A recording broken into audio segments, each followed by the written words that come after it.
We mark 1 year since the Hamas terror attacks in Israel. It would become the deadliest attack in the country's history. Israelis held somber ceremonies this morning, marking 1 year since that war began. Around 100 hostages captured that day are still missing.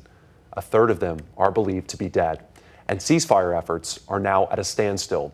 ABC's Jay O'Brien has more on the latest happening in Israel. A grim anniversary, 1 year since the gruesome October 7th Hamas terror attack on Israel that left more than 1,200 people dead. Men, women, and children killed in their homes. The terrorists, they brought a digger and they started breaking the window of the safe room. And a music festival turning from joy to panic. Israelis pausing Monday to remember the fallen. This is where she was. This is where she was happy in the last her moments. Aviva Siegel and her husband Keith, an American, were among those more than 250 hostages taken by Hamas. Aviva was freed in a November ceasefire deal, but Keith is one of those more than 100 hostages still missing. Aviva spoke to ABC's Matt Gutman. What were your parting words to Keith?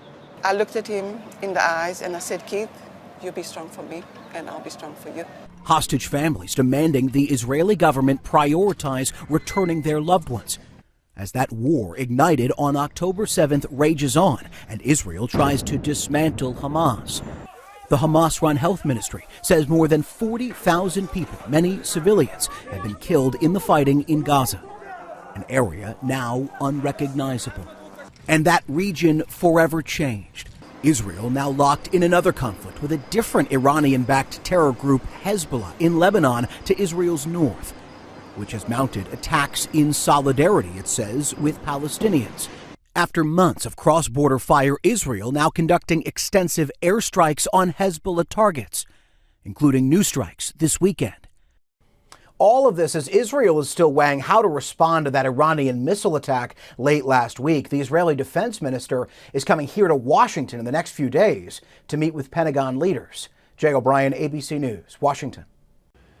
Governor Greg Abbott is commemorating 1 year since the first attacks at Austin's Dell Jewish Community Center. At noon, the governor will read the names of 7 American hostages still held by Hamas. Earlier this week, the governor issued a proclamation calling for a moment of silence at 7 this morning to honor victims of the war. Flags are at half-staff at the Texas Capitol for the commemoration today. And as part of the statewide day of observance, the governor is asking TV and radio stations to read the names of the 7 American Hamas hostages.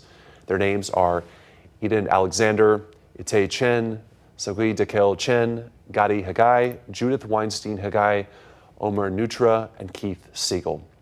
Shalom Austin and other local Jewish community congregations will honor lives lost today at the Dell JCC. They hope to bring more attention to people still being held in Gaza. The first is happening now with presentations from organizations like the Anti-Defamation League, Bring Them Home Now, and the National Council of Jewish Women. At 12:30, a panel of rabbis will speak, and tonight at 5:30, the center will host a community memorial ceremony.